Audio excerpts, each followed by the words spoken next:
Hello, it's Reija and welcome to another video. Today I am going to do a tag video. This is the Library Lovers book tag. This was started by PiandBooks and I was tagged by Anita Reads. And all of the links to their channels will be down in the description. So without further ado, let's get started.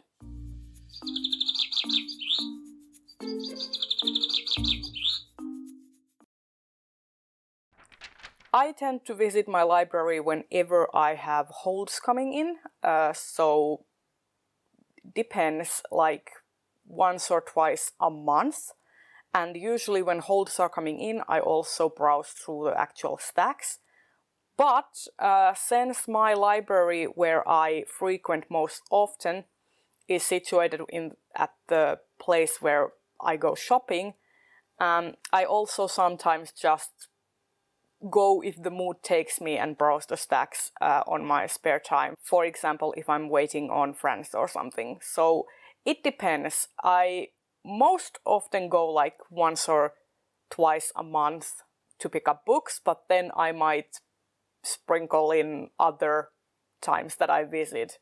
So let's say 2 to 5 times a month. That sounds about accurate.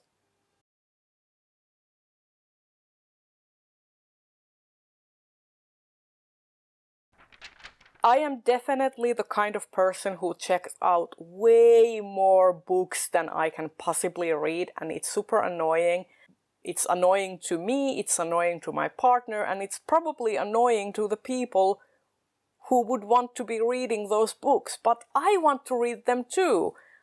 But I am a mood reader, and that means that I am not always in the mood to read the books that I, loaned out. So I need to have a lot of variety.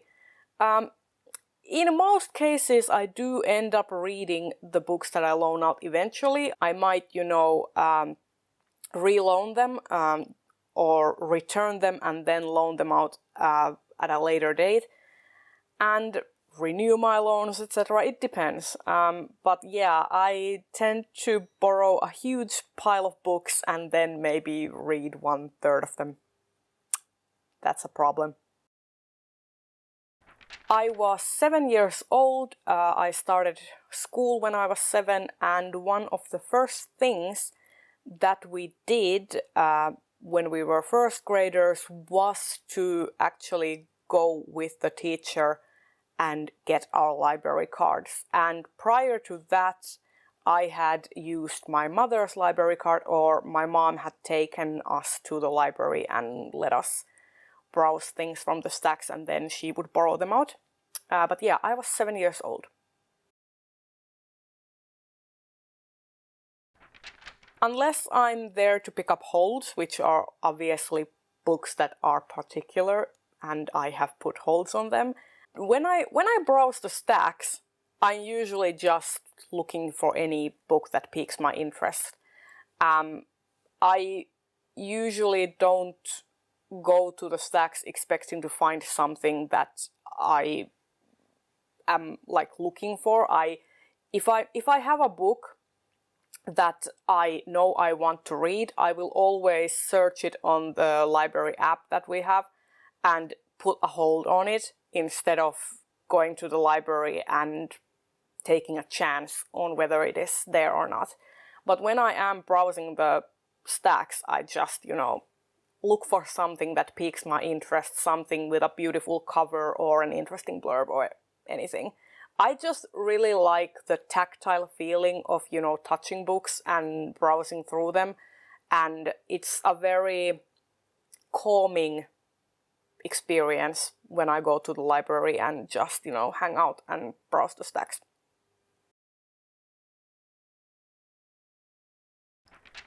I also use my library to check out things like board games. My library is very good about having a very good board game selection.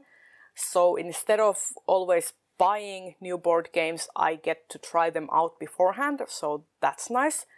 I also borrow music, like CDs, vinyls at some point. When I used to have a vinyl record player, I used to borrow vinyls as well.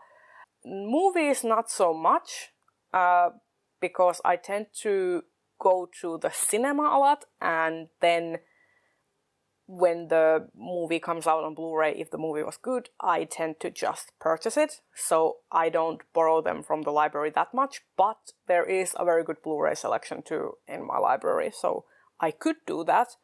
And of course I use other functions at my library. For example, I don't have a full color printer at my flat, so I go to the library to print out like color prints, and I use my library, the workshop area, to, you know, do some 3D printing, etc. So I use my local library for a lot of things. Definitely the science fiction and fantasy section geared for adults. My local library has separate sections for young adult fantasy and sci-fi and adult fantasy and sci-fi. I tend to browse through both of them, but usually the adult sci-fi and fantasy section is my go-to pick. My favorite part about using my local library is the fact that I get to try out new things and I don't have the pressure of buying the thing. I get to try out different genres. I get to try out different kind of crafting techniques. For example, when I didn't have a sewing machine or a serger, I would go to the library to do those things. I get to try like 3D printing and stuff, and, you know, without the pressure of committing to a very expensive gadget. And I also just generally like the atmosphere at the library. As I said, it is a very calming experience to me, and just being surrounded by books, and it just feels wonderful. I love it. And but yeah, the fact that I can try out new things, and there's no pressure when you're in a library about buying things. No one expects you to even loan out things. You can just go there and sit in peace and just mind your own business. Like, I sometimes go there just to, you know, work on my school stuff, because it's less distracting working at the library than working at home, where there's social media and I'm surrounded by my own books and TV and etc. So I can just go to the library and, you know, take my laptop and work on projects. So that's also cool. Oh yeah, I just love libraries, man. And there you have it. That was my take on the library lovers tag. If you enjoyed this video, you might want to check out the Library Love collaboration that I did last year with a bunch of fellow booktubers. I will link all of those videos down in the description. And if you would like to do this tag, consider yourself tagged. I think that this made the rounds a couple of months back, so a lot of the people I follow have already done this. But if you haven't, feel free to do so. And I will see you in another video very soon. Bye bye!